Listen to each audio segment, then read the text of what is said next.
Salut les saltimbanques, j'espère que vous allez bien. Bienvenue dans ce nouvel épisode du Jukebox.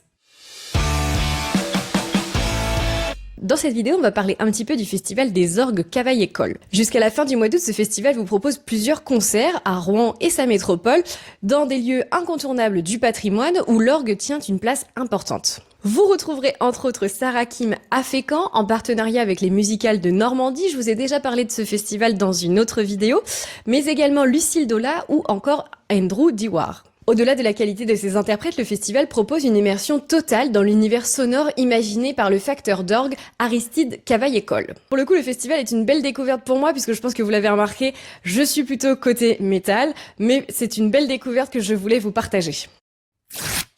Dans l'actualité musicale cette semaine, Elton John célèbre 36 années de sobriété.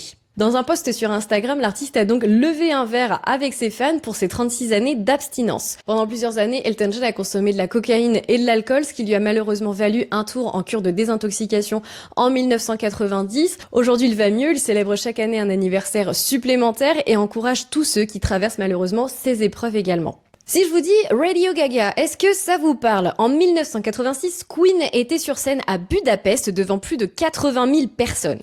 À cette époque, le rock et le punk rock venus tout droit d'Angleterre étaient plutôt écoutés en cachette dans cette partie de la planète, et du coup, voir Freddie Mercury en chair et en os sur scène, ça a dû donner quelques frissons. En fait, ce concert à Budapest a été intégralement filmé à l'époque et a été rafraîchi de nos jours par la société de production Park Road Post, ce qui permet du coup de le dévoiler au cinéma à l'automne prochain. Mais si vous ne pouvez pas attendre le mois d'octobre prochain, ce qui se comprend, il y a 2 avant-premières prévues, le 15 septembre à Budapest et le 30 septembre à Londres. Toutes ces actualités musicales et bien d'autres sont à retrouver dans notre journal de la semaine et sur le site internet du Courrier Cauchois. En attendant, moi je vous laisse, je vais aller prendre mes places pour Queen, tiens, et puis je vous dis à la semaine prochaine dans le Jukebox.